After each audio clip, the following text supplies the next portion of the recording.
Journal du Congo, RDC de 19 h aujourd'hui, RDC. Tous les détenus se sont évadés de la prison centrale d'Uvira. La situation demeure tendue après des accrochages entre militaires et Wazalendo. La population supplie les pays voisins de leur aider. La situation sécuritaire à Uvira, dans l'est de la République démocratique du Congo, RDC, s'est considérablement détériorée ces derniers jours en raison de l'avancée des rebelles du M23 et des affrontements internes entre les forces armées congolaises, FARDC, et les milices alliées. Évasion massive à la prison centrale d'Uvira. Le mercredi 19 février 2025, tous les détenus de la prison centrale d'Uvira se sont évadés. Selon des sources locales, des militaires en fuite ont forcé les portes de la prison pour libérer leurs compagnons détenus, permettant ainsi à plus de 500 prisonniers, civils et militaires, de s'échapper. Cette évasion fait suite à des événements similaires survenus à Goma et Bukavu, où des milliers de détenus avaient également profité du chaos pour s'évader avant l'entrée des rebelles dans ces villes. Affrontements entre les FARDC et les milices Wazalendo parallèlement, des affrontements ont éclaté entre les FARDC et les milices Wazalendo, leurs alliés supposés. Ces combats internes ont semé la confusion et la panique parmi la population d'Uvira. Des tirs nourris ont été entendus, des scènes de pillage ont été rapportées et des corps ont été découverts dans les rues. Les soldats gouvernementaux, en déroute, ont été vus réquisitionnant des bateaux pour fuir par le lac Tanganyika. Avancée des rebelles du M23.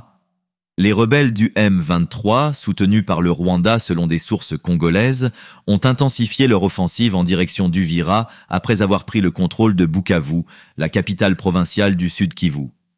Leur progression rapide a provoqué une panique généralisée, poussant des milliers de civils à fuir vers des zones plus sûres ou vers les pays voisins, notamment le Burundi, conséquences humanitaires et politiques. La dégradation de la situation sécuritaire a entraîné une crise humanitaire majeure. Les infrastructures locales sont débordées par l'afflux de blessés et de déplacés. Les autorités congolaises semblent perdre le contrôle de la région. Et des appels à une intervention internationale se multiplient pour stabiliser la situation et prévenir une escalade du conflit. En résumé, Uvira est actuellement le théâtre d'une crise sécuritaire et humanitaire aiguë, résultant de l'avancée des rebelles du M23, des affrontements internes entre forces alliées et de l'évasion massive de détenus. La communauté internationale est appelée à réagir pour éviter une aggravation de la situation dans cette région déjà fragilisée. Détériorée en février 2025, notamment dans la ville d'Uvira, province du Sud Kivu. Cette dégradation est marquée par une série d'événements alarmants, dont l'évasion massive de la prison centrale d'Uvira, des affrontements internes entre les forces armées de la RDC, FARDC, et les milices Wazalendo, ainsi que l'avancée rapide des rebelles du mouvement du 23 mars, M23. Évasion massive à la prison centrale d'Uvira. Le 19 février 2025, une évasion massive s'est produite à la prison centrale d'Uvira. Selon des sources locales, des militaires en déroute ont forcé les portes de la prison pour libérer leurs compagnons détenus, permettant ainsi à plus de 500 prisonniers, civils et militaires, de s'échapper. Cette évasion fait suite à des incidents similaires survenus à Goma et Bukavu, où des milliers de détenus avaient également profité du chaos pour s'évader avant l'entrée des rebelles dans ces villes. Parallèlement, des affrontements ont éclaté entre les FARDC et les milices Wazalendo, leurs alliés supposés. Ces combats internes ont semé la confusion et la panique parmi la population d'Uvira. Des tirs nourris ont été entendus, des scènes de pillage ont été rapportées, et des corps ont été découverts dans les rues. Les soldats gouvernementaux, en déroute, ont été vus réquisitionnant des bateaux pour fuir par le lac Tanganyika. La dégradation de la situation sécuritaire a entraîné une crise humanitaire majeure. Les infrastructures locales sont débordées par l'afflux de blessés et de déplacés. Les autorités congolaises semblent perdre le contrôle de la région, et des appels à une intervention internationale se multiplient pour stabiliser la situation et prévenir une escalade du conflit. En résumé, Uvira est actuellement le théâtre d'une crise sécuritaire et humanitaire aiguë, résultant de l'avancée des rebelles du M23, des affrontements internes entre forces alliées et de l'évasion massive de détenus. La communauté internationale est appelée à réagir pour éviter une aggravation de la situation dans cette région déjà fragilisée.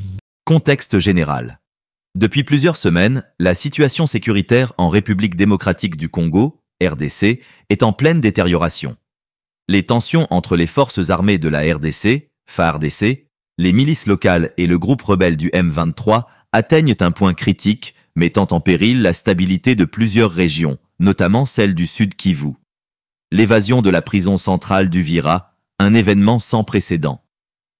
Dans la nuit du 18 au 19 février 2025, des centaines de détenus se sont évadés de la prison centrale d'Uvira, un établissement pénitentiaire censé être sous haute surveillance. Selon des témoins, des soldats en fuite auraient brisé les portes de la prison afin de libérer leurs camarades, provoquant ainsi un chaos généralisé. Les raisons de cette évasion massive. L'évasion de la prison d'Uvira est la conséquence directe de plusieurs facteurs. La pression des combats, l'avancée rapide des rebelles du M23 a semé la panique dans les rangs de l'armée congolaise, poussant certains soldats à fuir et à libérer leurs frères d'armes incarcérés. Le manque de surveillance, déjà affaiblis par la situation instable, les gardiens de la prison n'ont pas pu contenir l'émeute qui s'est déclenchée. Les tensions internes, les affrontements entre les FARDC et les milices Wazalendo ont aggravé la confusion et permis aux prisonniers de s'échapper sans grande résistance. La situation dans la ville d'Uvira, une population en détresse. Avec l'évasion des prisonniers et l'avancée des rebelles, la population civile d'Uvira est confrontée à une crise humanitaire sans précédent. Les témoignages des habitants. Nous avons entendu des tirs toute la nuit. Nous ne savons pas où aller, la ville est en train de tomber dans l'anarchie. Un habitant d'Uvira. Il y a des hommes armés partout, certains pillent les magasins, d'autres se cachent dans les maisons abandonnées. Un commerçant local. Nous avons peur que la prison ait libéré des criminels dangereux. Qui nous protégera maintenant? Une mère de famille. Face à cette situation, de nombreuses familles ont décidé de fuir la ville, cherchant refuge dans des zones plus sûres ou essayant de traverser la frontière vers le Burundi. L'avancée du M23, un danger imminent. Le groupe rebelle du M23, déjà responsable de la prise de plusieurs localités dans l'est de la RDC, continue sa progression vers Uvira.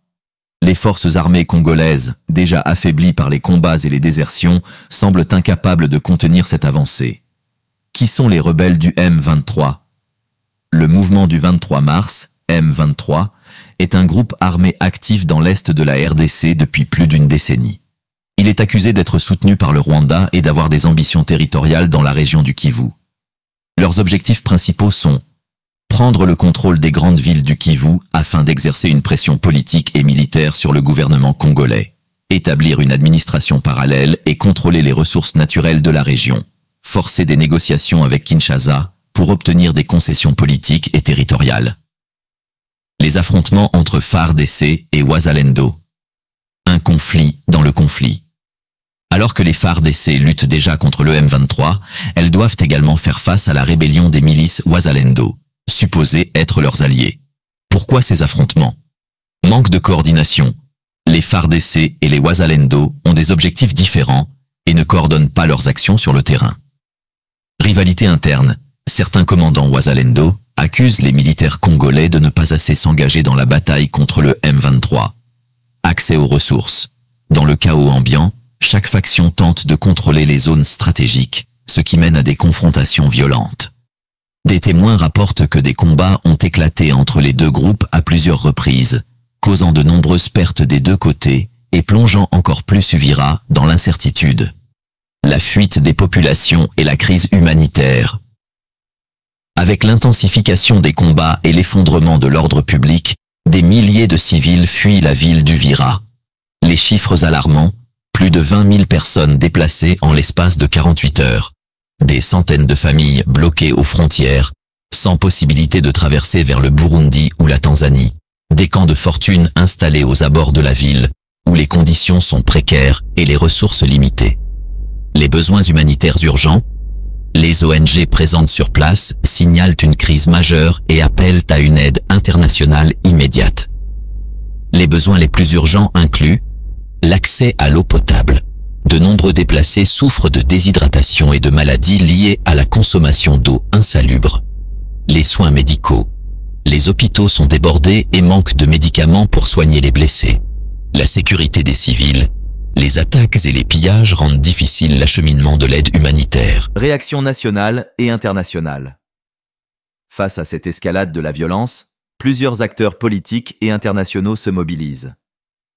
Réaction du gouvernement congolais Kinshasa a déclaré un état d'urgence et annoncé des renforts militaires pour tenter de reprendre le contrôle de la situation. Cependant, beaucoup doutent de l'efficacité de ces mesures, compte tenu de la désorganisation de l'armée. Position de la communauté internationale. L'ONU exprime son inquiétude et appelle à un cessez-le-feu immédiat.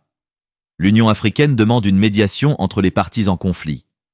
Les États-Unis et l'Union européenne condamnent l'intervention présumée du Rwanda dans le conflit et appellent à des sanctions. Que peut-il se passer dans les prochains jours? Les experts s'accordent à dire que plusieurs scénarios sont possibles. Scénario 1. Une escalade du conflit. Si les FARDC ne parviennent pas à stabiliser la situation, Uvira pourrait tomber sous contrôle rebelle dans les jours à venir. Scénario 2. Une intervention militaire internationale. La communauté internationale pourrait envisager un déploiement de forces pour stopper l'avancée du M23. Scénario 3. Une intensification des violences internes. Les affrontements entre FARDC et Wazalendo pourraient aggraver encore plus le chaos.